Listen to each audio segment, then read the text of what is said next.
راہ علم راہ جنت، راہ علم راہ جنت۔ الحمدللہ رب العالمین والصلاة والسلام علی سید المرسلین، اما بعد فاعوذ باللہ من الشیطان الرجیم، بسم اللہ الرحمن الرحیم۔ الصلاة والسلام علیک یا رسول اللہ وعلی آلک واصحابک یا حبیب اللہ، الصلاة والسلام علیک یا نبی اللہ وعلی آلک واصحابک یا نور اللہ۔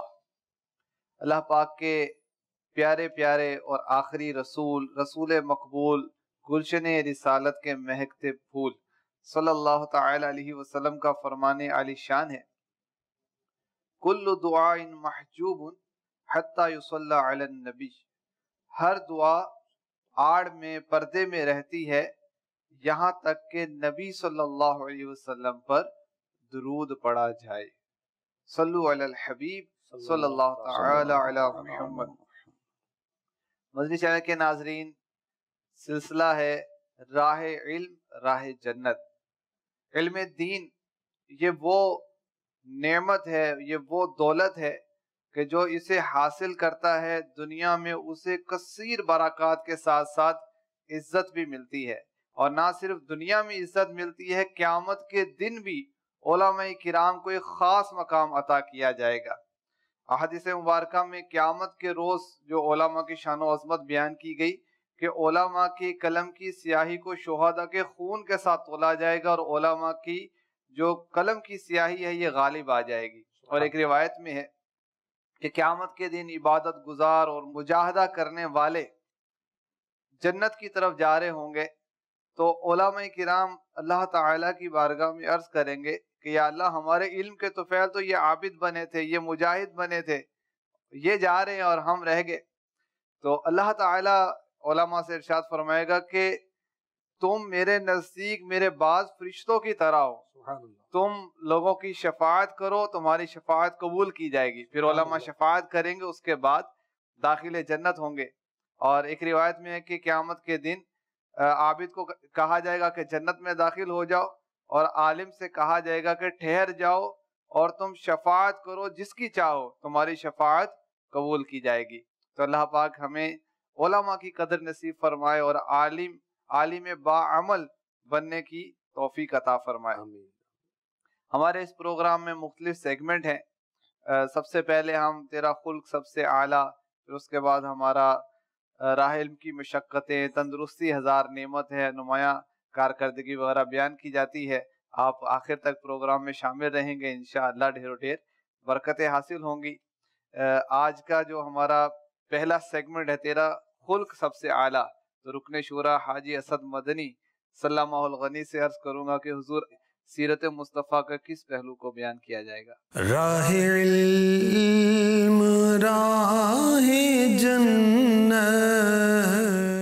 ہمارے آقا صلی اللہ تعالی علیہ وآلہ وسلم نے خود اپنے بارے میں ایک بات ذکر فرمائی، بعثت لأتمم مکارم الاخلاق۔ تو سرکار علی وقار صلی اللہ تعالی علیہ وآلہ وسلم اخلاق کو بھی اس کی بلندیوں تک پہنچانے کے لیے تشریف لائے۔ تو خلق عظیم کا ایک پہلو معاف کر دینا بھی ہے۔ تو معاف کر دینے کے تعلق سے کچھ باتیں انشاءاللہ آج کے سیگمنٹ میں ہم سننے کی سعادت حاصل کریں گے۔ سورہ اعراف کی آیت نمبر 199، اللہ تعالیٰ جل جلالہ نے ارشاد فرمایا، خذ العفو وأمر بالعرف وأعرض عن الجاہلین۔ اس آیت کریمہ میں 3 کاموں کا ارشاد فرمایا گیا۔ میرے پیارے حبیب، معاف کیجئے، نیکی کی دعوت دیجئے، اور جاہلوں سے منہ پھیر لیجئے۔ امام جعفر صادق علیہ رحمت اللہ الرازق آپ ارشاد فرماتے ہیں کہ اخلاق حسنہ میں یہ جو آیت ہے نا، یہ جامع ترین آیت ہے۔ سبحان اللہ۔ جن کاموں کا یہاں حکم دیا گیا، معاف کرنا اختیار کیجئے، بھلائی کی دعوت دیجئے، جاہلوں سے منہ پھیر لیجئے۔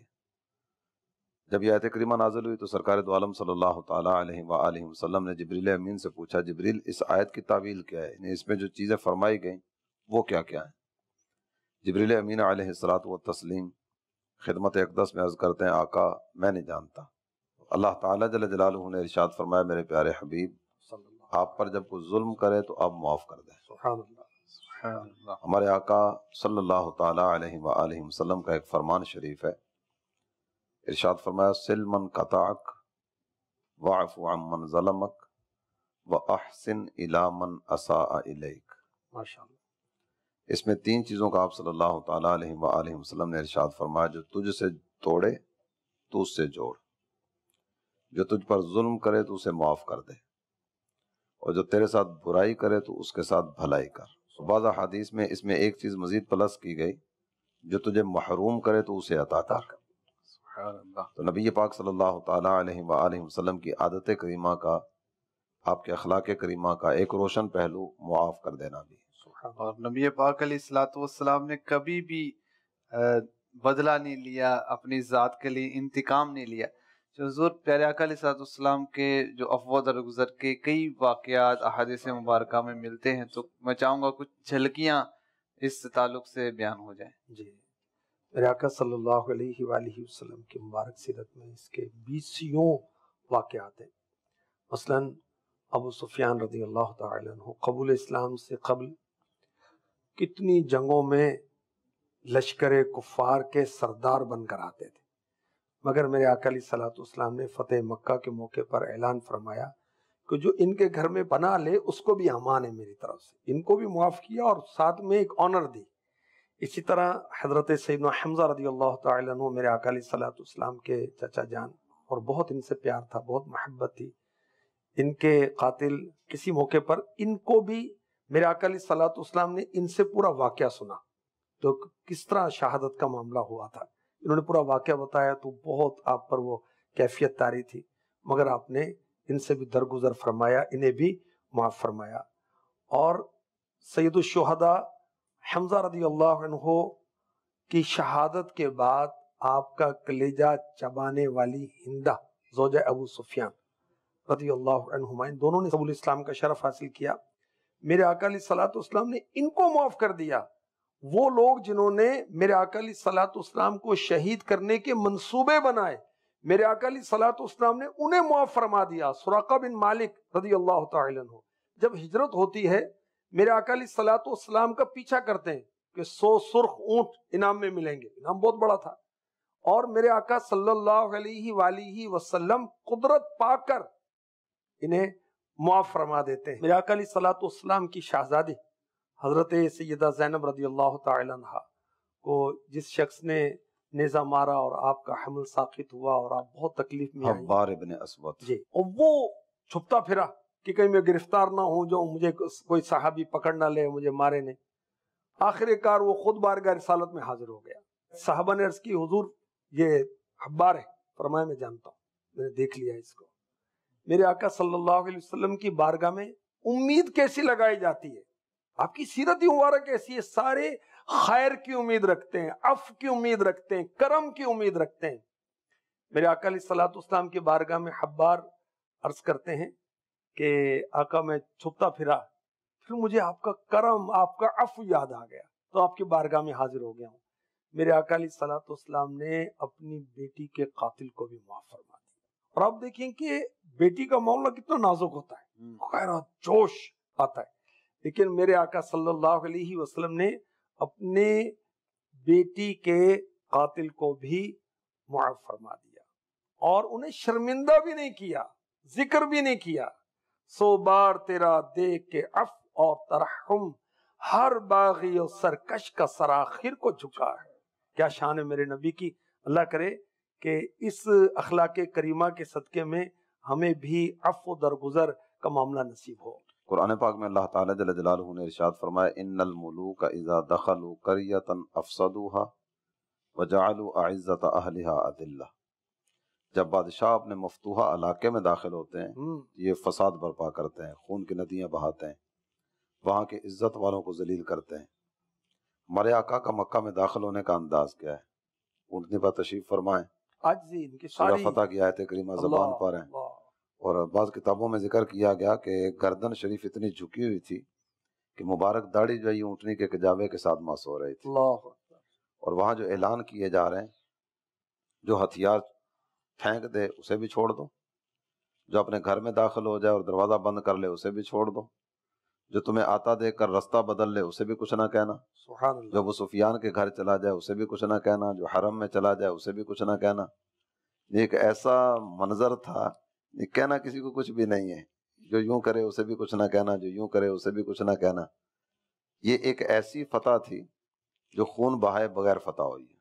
وہ عام معافی کا اعلان کر لا دیا۔ تثریب علیکم اليوم، آپ صلی اللہ تعالیٰ علیہ وسلم نے اعلان فرمایا کہ آج تمہارے لیے کوئی سختی نہیں۔ جو حضرت یوسف علیہ السلام نے اپنے بھائیوں کو کہا، وہ تو آیت میرے آقا علیہ السلام تلاوت فرماتے ہیں اور شفقت فرماتے ہیں، اور شہر کے ساتھ ساتھ دلوں کو بھی فتح فرما لیتے ہیں۔ ماشاء اللہ۔ حضور یہ معافی کا جیسے بیان جاری ہے، پیارے آقا علیہ السلام کے عفو و درگزر کا ذکر سن رہے ہیں۔ ہمارے ساتھ جامعۃ المدینہ کے اسلامی بھائی بھی ہیں، مجلس کے اسلامی بھائی بھی، ہمارے اساتذہ کرام، ناظرین کرام اور مدنی چینل کے ناظرین تو ہیں ہی۔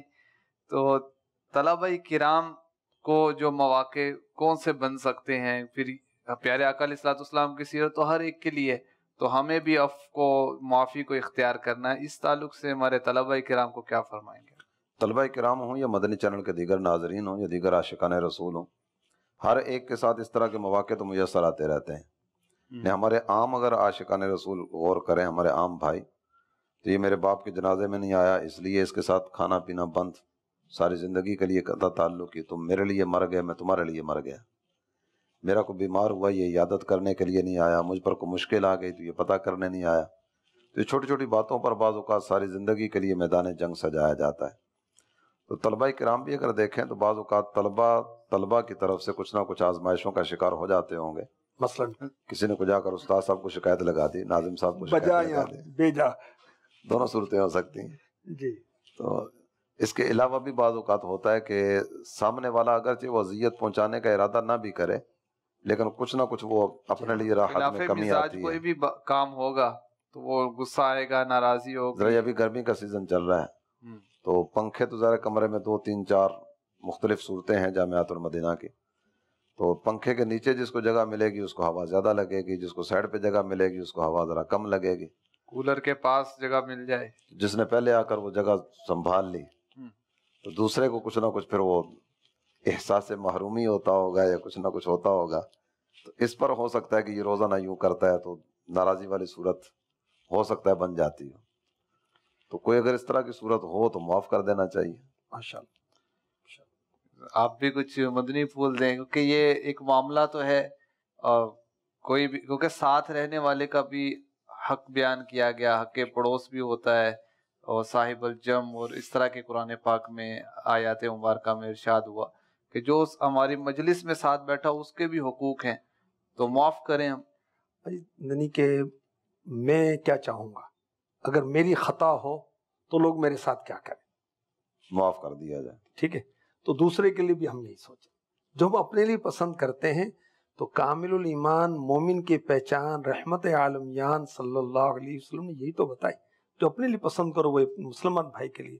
خطائیں ہم سے نہیں ہوتی، ہم سے بھی ہوتی ہیں، تو اگر ہمارے دوست سے ہو گئی، ہمارے والد سے ہو گئی، ہمارے استاد سے ہو گئی، ہمارے پڑوسی سے ہو گئی، ہمارے HOD سے ہو گئی، ہمارے ماتحت سے ہو گئی، ہمارے نگران سے ہو گئی، ماتحت سے ہو گئی، معاف کر دیں بھائی، کسی سے بھی ہو اس کو سکتی بھی ہے نا معاف کر بھائی۔ دیں۔ دیکھیں نہ ہم فرشتے، نہ ہمارے بڑے فرشتے، نہ ہمارے چھوٹے فرشتے ہیں، ہم سب انسان ہیں نا، خطا و نسیان سے مرکب ہیں، تو معافی کریں گے ہمیں بھی معافی ملے گی۔ دیکھیں نا وہ کتنی پیاری حکایت ہے کہ بیوی نے وہ کھانے کے اندر نمک زیادہ ڈال دیا، شوہر نے معاف کر دیا کہ چلو مجھ سے بھی تو خطائیں ہوتی، کوئی بات نہیں، اور بعد انتقال اس کو دیکھا گیا اور اس نے یہ بتایا کہ اسی وجہ سے رب کائنات نے میری بخشش فرما دی۔ جب بعض اوقات ہوتا ہے کہ یہ معافی طلب کر لے میں معاف کر دوں گا، میرے پاؤں پکڑے میں معاف کر دوں گا، استغفر اللہ استغفر اللہ، اور وہ بڑا پن پھر بھی غصہ ہوا ہے، شیطان پھر بھی اس کے اندر اپنی چکر بازی کر رہا ہے، اس کو ذلیل کر کے آپ کو راحت پہنچتی ہے۔ حضرت امام حسن مجتبی رضی اللہ تعالی عنہ کی بارگاہ میں کوئی شخص آتا ہے، اپنی حاجت پیش کرتا ہے، کوئی تحریر دے کر، آپ وہ تحریر پڑھے بغیر فرماتے ہیں اس کی ضرورت پوری کر دو۔ عرض کی حضور پڑھ تو لیتے، فرمائیے اتنی دیر تک ہی میرے پاس کھڑا رہتا تو مجھے مطلب وہ خوف خدا غالب آیا، رب کائنات مجھ سے پوچھے گا میں کیا جواب دوں گا، تو اس کی ضرورت فوراً پوری کر دو۔ تو کسی کو ذلیل کر کے ہمیں خوشی ہوتی ہے، تو ہم اچھے لوگ نہیں ہیں، ہم سمجھدار نہیں، سمجھداروں کی فہرست میں نہیں، کسی اور فہرست۔ تو بہرحال پیارے آقا علیہ الصلوۃ والسلام کی سیرت کا بہت پیارا پہلو ہے، ہم معاف کرنا اختیار کریں گے، اللہ پاک ہماری عزت میں اضافہ فرمائے گا، محبتیں بھی بڑھیں گی اور انشاءاللہ ایک دینی ماحول قائم ہو جائے گا۔ آئیے نیکسٹ سیگمنٹ کی طرف بڑھنے سے پہلے ہم ایک سوال شامل کرتے ہیں۔ السلام علیکم ورحمۃ اللہ وبرکاتہ۔ زمان فاضل تاریخ زما تعلق جامعۃ المدینہ کھوڑا واقع زون نده زدت متوسط سالیہ والا طالب علم زمان نگران پاکستان مساورت حاجی شیخ صاحب د خدمت سوال کو چې امیر اهل سنت چې مدینی شریف ته لاړه هلته مبارک شیزونه سره څنګه اظهار محبت کوي اور چې څه پرکشش واقعات بیان کوي۔ جزاک اللہ خیر۔ السلام علیکم ورحمۃ اللہ وبرکاتہ۔ یہ کہنا چاہ رہے ہیں کہ میرا نام فؤاد علی اتاری ہے، میرا تعلق جامعۃ المدینہ کھوڑ واقع زون سے ہے اور میں درجہ متوسطہ ثانیہ اول کا طالب علم ہوں۔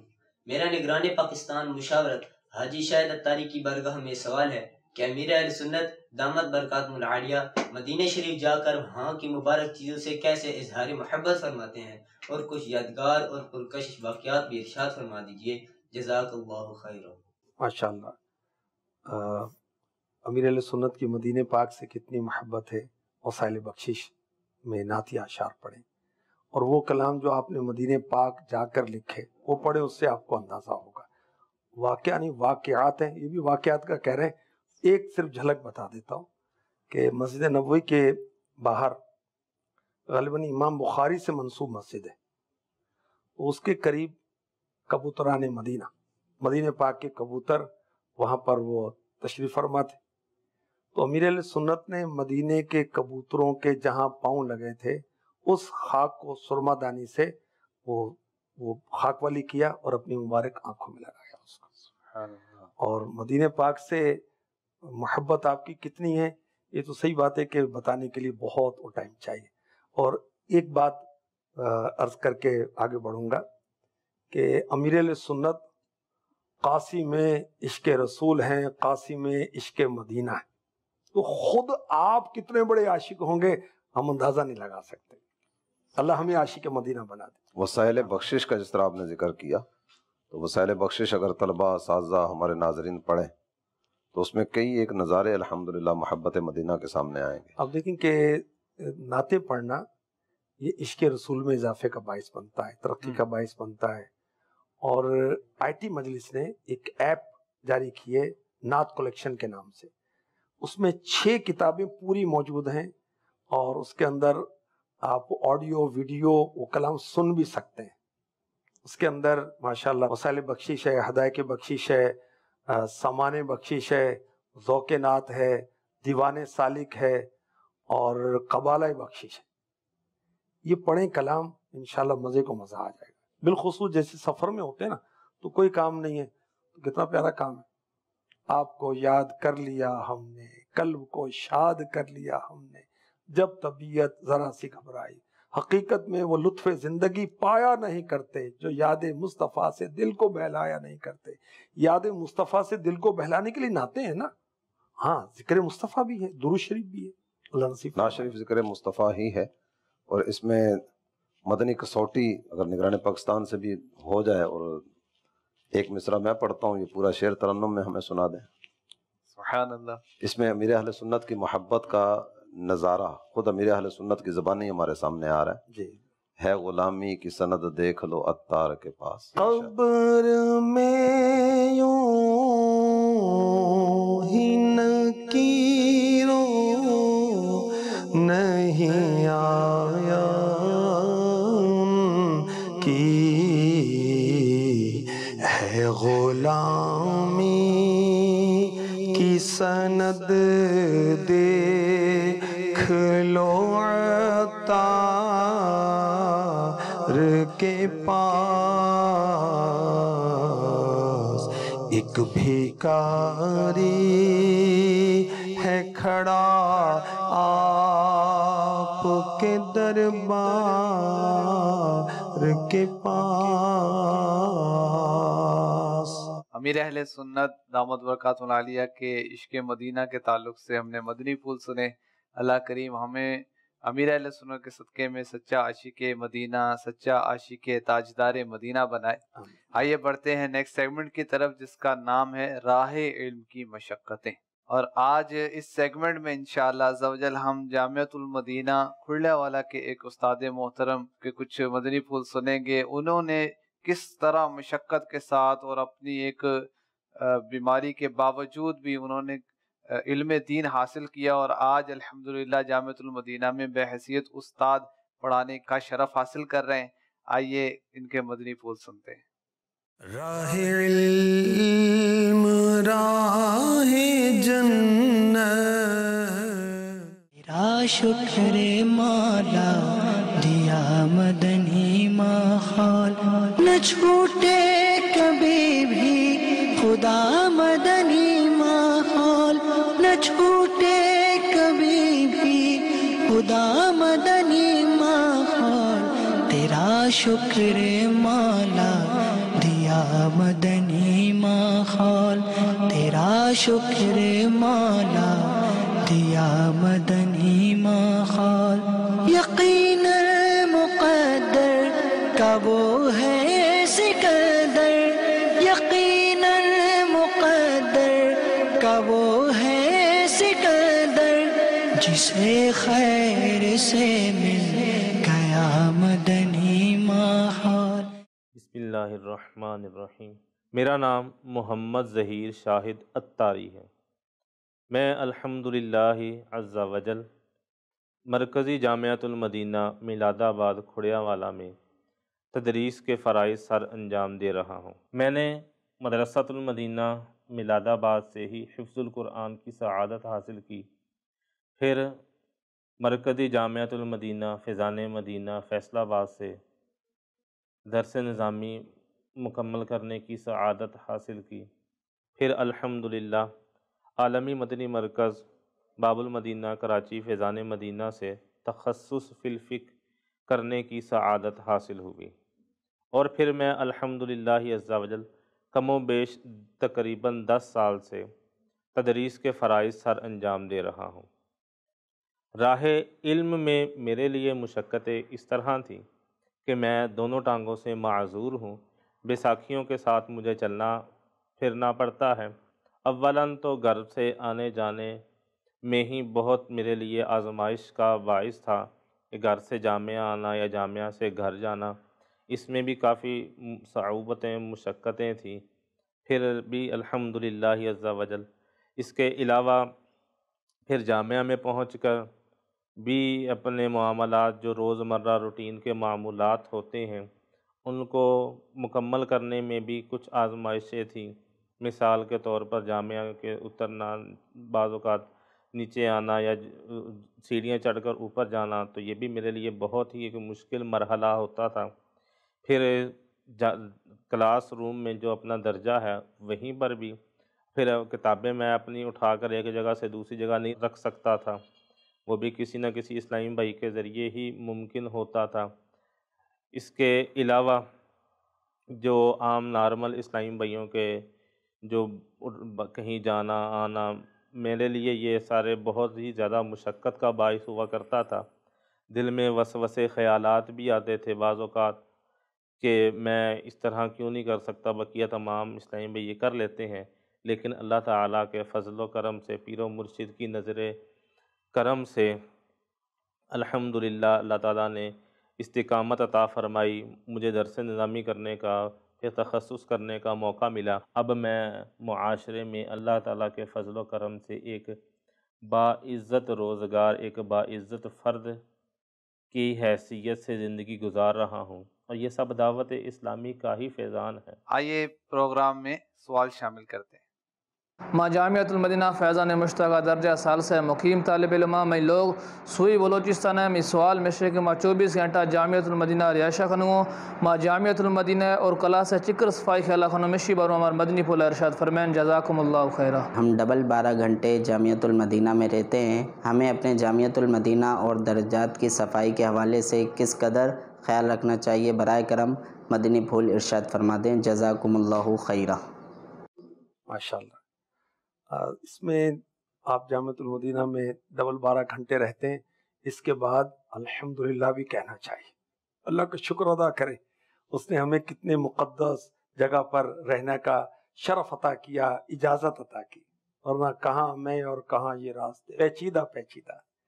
اب صفائی کا خیال کس انداز سے کیا جائے جو ذہن میں آتا ہے، عرض کرتا ہوں. مزید استاد صاحب بیان کرنا چاہیں تو اپنے کپڑے جب آپ چینج کریں تو اس کو غسل خانے میں چھوڑ کر نہ آ جائیں، اس کو ساتھ لے کر آئیں، اس کو سنبھال کے رکھیں. دھونے کے بعد جو کپڑے ہیں اس کو لٹکا کر بھول جائیں. اکثر سفید کپڑے پہنتے ہیں اور صحیح کرتے ہیں. بھائی میرے آقا صلی اللہ علیہ وسلم نے سفید کپڑوں کو پسند فرمایا کہ مسجدوں میں اور قبروں میں رب کی ملاقات کے لیے بہترین لباس سفید لباس ہے. مگر وہ مکس ہو جائیں گے تو کوئی نشانی لگا لیں. نشانی کون سی ہو؟ رفیق الحرمین میں آپ کو بہت ساری علامتیں مل جائیں گی، کوئی سٹار کی، کوئی چاند کی، تو مختلف اس طرح کی وہ علامتیں ہیں. تو اس کو سنبھال کر سلیقے سے رکھیں. اپنے جو لحاف ہیں آپ نے آرام کیا، جب اٹھیں تو اس کو طے کر کے سلیقے کے ساتھ اس کے مقام پر رکھیں.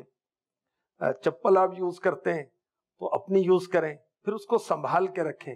مسجد میں یا جامعہ میں گرد و غبار نہ ہو، کسی شاپر کے اندر اس کو آپ رکھ سکتے ہیں. گمنے سے بھی وہ آپ بچیں گے، چپل نہیں گمے گی، گرد و غبار جو ہے اس سے بھی بچیں گے.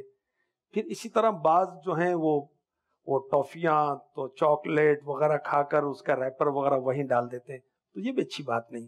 فوری طور پر یہ ہو سکتا ہے کہ آپ اپنے جیب میں ڈال لیں، جب جائیں وقفے کے اندر تو آپ ڈسٹ بن کے اندر ڈال دیں. وضو خانے پر اب وہ مسواک کر رہے ہیں تو اس کے وہ جو ریشے وغیرہ ہیں وہ نوچ کر ڈال رہے ہیں، اس کو بھی سلیقے کے ساتھ کیا جائے. وضو خانے پر کوئی ایسا ماحول نہ بنے. بہت صاف ستھرا ماحول ہونا چاہیے، ہماری وجہ سے ماحول خراب نہ ہو. اللہ کرے ہمارے سارے جامعۃ المدینہ ہر وقت مہکتے ہی رہیں، خوشبوئیں آتی رہیں. مزید استاد صاحب کچھ فرمانا چاہیں تو. موطا امام مالک کی ایک حدیث شریف یاد آ رہی ہے. ماشاءاللہ. اللہ کے پیارے محبوب صلی اللہ تعالیٰ علیہ وآلہ وسلم مسجد میں تشریف فرمائے اور ایک صاحب مسجد میں داخل ہونے لگے. وہ مسجد میں داخل ہونے لگے تو لباس صاف نہیں تھا اور بال جو ہیں پراگندہ تھے. نبی محترم صلی اللہ تعالیٰ علیہ وآلہ وسلم نے وہیں سے واپس بھیج دیا کہ پہلے اپنا حلیہ درست کرو، اس کے بعد مسجد آنا. انہوں نے لباس تبدیل کیا، بالوں میں کنگھی وغیرہ کی اور اس کے بعد مسجد میں حاضر ہوئے. تو اس پر بھی غور کرنا چاہیے کہ ہم بھی اللہ کے گھر میں رہتے ہیں. مدرسہ، جامعہ، مسجد، یہ سب اللہ کے گھر ہیں. تو اللہ کے گھر میں کس انداز میں رہنا چاہیے. ماشاءاللہ ماشاءاللہ. اور ایک حدیث میں تو فرمایا کہ میرے پاس پیلے دانت لے کر نہ آیا کرو. تو صفائی ستھرائی میں ہمارے بدن کی صفائی اور خوشبو کے تعلق سے بھی آپ نے فرما دیا. یہ ذہن میں آ رہا تھا کہ جامعۃ المدینہ بھی مہک رہا ہو، ہمارا لباس بھی مہک رہا ہو، تو اس کے لیے مدنی پھول، جسم بھی مہک رہا ہو، روح بھی مہک رہی ہو، باطن بھی صاف ہو، ظاہر بھی صاف ہو، خوشبو کا انتخاب بھی اچھا ہو. جی کچھ قریب کرنے والی ہوتی ہیں، کچھ بھگانے والی ہوتی ہیں. کچھ وہ زکام والی ہوتی ہے، کھانسی والی ہوتی ہے، چھینکوں والی ہوتی ہے. تو خیر اب وہ جی باتیں تو بہت کی جا سکتی ہیں، ٹائم بڑھتا جا رہا ہے. اللہ کریم ہمیں صفائی ستھرائی کی عادت بنانے کی توفیق عطا فرمائے. آمین.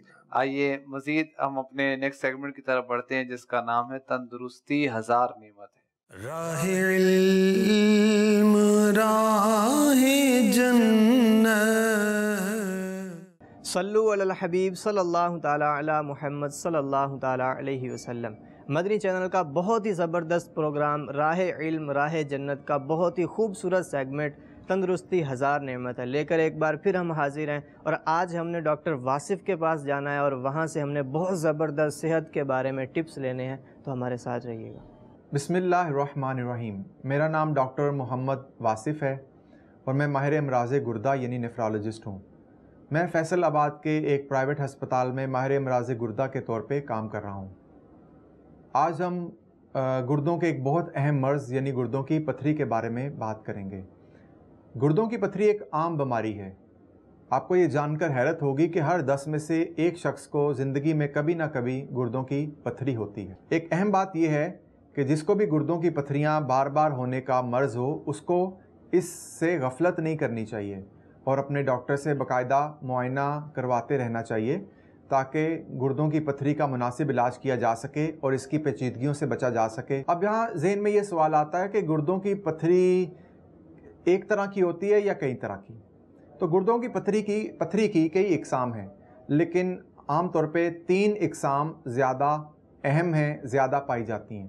نمبر 1 کیلشیم کی پتھریاں، بالخصوص کیلشیم آکزیلیٹ کی پتھریاں، جو ہمارے معاشرے میں تقریباً 70 سے 80% پتھری کی وجوہات ہیں۔ نمبر 2 یورک ایسڈ کی پتھریاں، اور نمبر 3 نظام اخراج کی بار بار ہونے والی انفیکشن کی وجہ سے بننے والی پتھری۔ ان پتھریوں کے بننے کی وجوہات کے بارے میں بات کرتے ہیں۔ تو یاد رکھیے کہ گردے میں پتھری بننے کی کوئی ایک نہیں بلکہ کئی وجوہات ہیں، جن میں سب سے اہم وجوہات میں سے پانی کا کم استعمال کرنا، نمک اور گوشت کا خوراک میں زیادہ استعمال کرنا، خون میں یورک ایسڈ کی مقدار زیادہ ہونا، مختلف بیماریوں کی وجہ سے خون میں اور پیشاب میں تیزابیت کی مقدار زیادہ ہونا، گردوں کی بناوٹ کے کچھ ایسے امراض ہوتے ہیں جن میں پتھری زیادہ بنتی ہے۔ اس کے علاوہ مختلف ادویات اور بیماریوں کی وجہ سے پیشاب کے اندر کیلشیم آکزیلیٹ یا یورک ایسڈ زیادہ خارج ہوتا ہے، جو کہ پتھری کے بننے کی وجہ بنتا ہے۔ تو یہ وہ اہم وجوہات ہیں جن کی وجہ سے پتھریاں بنتی ہیں۔ اب یہ سوال ہے کہ اگر کسی شخص کو پتھری ہے یا اس کا شک ہے تو اس کا پتہ کیسے چلے گا؟ تو اس کے لیے عام طور پہ گردے کا اور مثانے کا الٹرا ساؤنڈ کروایا جاتا ہے اور گردے اور مثانے کا ایکس رے کروایا جاتا ہے۔ اگر اس کے اندر پتھری آئے تو پھر آپ کو ڈاکٹر مزید ٹیسٹ کروانے کا مشورہ بھی دے سکتا ہے۔ تو یہاں پہ ہمیں یہ بات معلوم ہوئی کہ پانی کا کم استعمال پتھری بننے کی بہت اہم وجہ ہے، تو اس لیے پانی کے استعمال سے غفلت مت کیجیے۔ پانی زندگی ہے اور گردوں کی صحت کے لیے بہت ضروری ہے۔ پانی کے ساتھ ساتھ دیگر سادہ مشروبات کا استعمال بھی کرنا بہت مفید ہے، لیکن اس کے لیے کولڈ ڈرنکس، سافٹ ڈرنکس اور مصنوعی جوسز کا استعمال کرنا صحت کے لیے مفید ہونے کے بجائے سخت خطرناک ہے۔ اللہ تعالی ہم سب کی حفاظت کرے۔ بہت شکریہ۔ اب وقت ہوا ہے ہمارے آخری سیگمنٹ کا، جس کا نام ہے نمایاں کارکردگی۔ راہ علم راہ جنت۔ جی استاد محترم، آج کون سے طلبہ کی کس قسم کی نمایاں کارکردگی بیان ہوگی؟ تنظیم المدارس اہل سنت، یہ ہمارا امتحانی بورڈ اہل سنت کا ہے۔ ہمارے طلبہ کرام نے تنظیم المدارس کے امتحانات میں جو نمایاں پوزیشنیں حاصل کی، ان کا کچھ تذکرہ کرنا چاہوں گا۔ جی ماشاءاللہ۔ ہری پور کے پی کے یہاں کے جامعۃ المدینہ کے طالب علم ہیں خان میر بن امیر خان۔ انہوں نے الشہادۃ العالمیہ جو فائنل ایئر ہوتا ہے اس میں ملکی سطح پر دوسری پوزیشن حاصل کی۔ ماشاءاللہ۔ گجرانوالہ جامعۃ المدینہ فیضان مدینہ کے طالب علم ہیں عابد حسین بن حافظ غلام یاسین۔ انہوں نے جو بی اے کا امتحان ہوتا ہے تنظیم المدارس کا، عالیہ اسے کہا جاتا ہے، اس میں ملکی سطح پہ دوسری پوزیشن حاصل کی۔ ماشاءاللہ۔ اور اسی عالیہ کے امتحان میں ملکی سطح پہ تیسری پوزیشن حاصل کرنے والے طالب علم یہ بھی جامعۃ المدینہ کے ہیں، جامعۃ المدینہ فیضان عطار ڈیفنس لاہور۔ ماشاءاللہ۔ محمد عثمان بھٹی بن محمد اعجاز بھٹی۔ درجہ خاصہ جو کہ ایف اے کے مساوی ہوتا ہے، اس میں جامعۃ المدینہ فیضان مدینہ گجرانوالہ کے طالب علم ہیں محمد احمد رضا بن شیخ مقصود احمد۔ جی انہوں نے ملکی سطح پہ دوسری پوزیشن حاصل کی۔ ماشاءاللہ۔ اور درجہ عامہ میٹرک میں وہاڑی جامعۃ المدینہ فیضان سیدہ زینب رضی اللہ تعالیٰ عنہا، یہاں کے طالب علم ہیں محمد حبیب الرحمن بن محمد اسلم۔ انہوں نے ملکی سطح پہ تیسری پوزیشن حاصل کی۔ ماشاءاللہ ماشاءاللہ۔ مرحبا۔ آج کے سلسلے میں ہم نے الحمدللہ پیارے آقا علیہ الصلوۃ والسلام کے عفو و درگزر کا بیان بھی سنا، اور یہ بھی سنا کہ ہمارے ساتھ اگر کوئی ایسا ناگوار معاملہ ہو تو ہم بھی معافی کو اختیار کریں۔ اسی طرح ہم نے تندرستی کے تعلق سے بھی مدنی پھول سنے، اور راہ علم کی مشقتوں کے بارے میں بھی سنا، کس طرح اس پر صبر کرتے ہوئے ہمیں اس راہ پہ چلتے چلے جانا ہے، اور آخر میں نمایاں طلبہ کرام کا بھی وہ بیان کیا گیا۔